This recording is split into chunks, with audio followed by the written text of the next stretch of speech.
Imagine a situation where two employees are working on a project.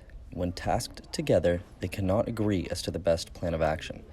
Both individuals have different ideas, and each is convinced that theirs is the best. What course of action can be taken to come to a consensus? The two employees must agree on an idea before they can present to their superiors.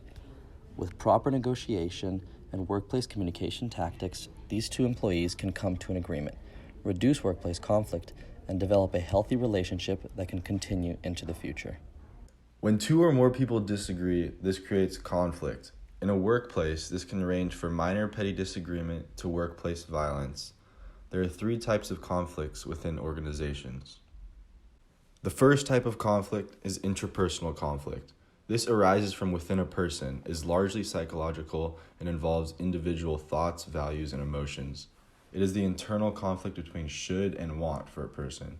An example of interpersonal conflict would be someone unable to decide if one should finish their assignment or go out with friends one night. The second type of conflict, interpersonal conflict, can arise between employees and other employees, employees and managers, or employees and executives. According to our textbook, in 2006, the CEO of Airbus, Christian Streiff, resigned because of his conflict with the board of directors over issues such as how to restructure the company. The third and final type of conflict, intergroup conflict, is conflict among groups. Departments in an organization may disagree on how the budget is split. Friction between groups may be elevated by a merger.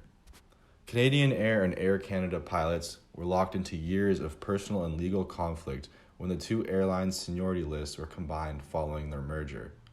Seniority is a valuable and scarce resource for pilots because it helps to determine who flies the newest and biggest planes, who receives the best flight routes, and who is paid the most.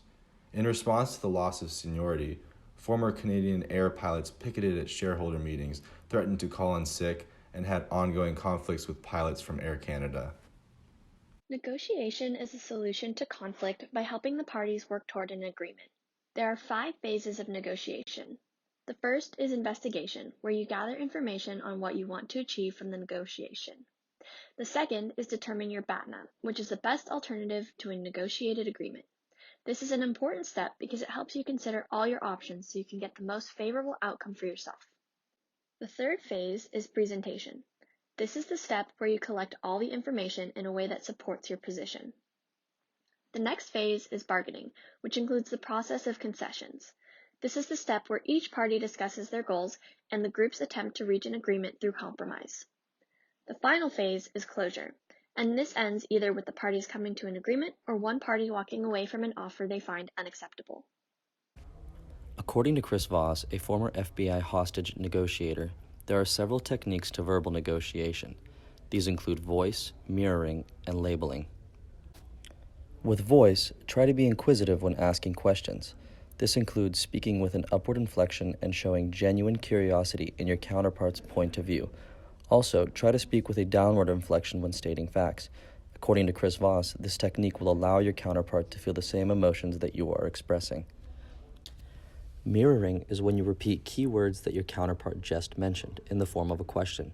It shows that you are listening and leads your counterpart to elaborate, often exposing more critical information. Labeling is done by stating one of 3 phrases when responding to your counterpart. It seems like, it looks like, you look like. This is followed by the mirroring technique, which means repeating 3 to 5 of the key words that your counterpart just mentioned.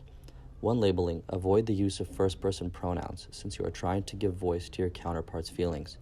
By labeling, you gather more information and build a relationship with your counterpart. After learning all of this information, let's reimagine the conflict between the 2 employees that was introduced in the beginning of the video.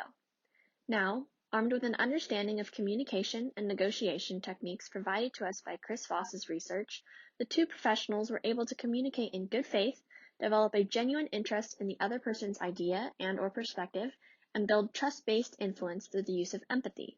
As a result, workplace conflict was reduced and efficiency was improved.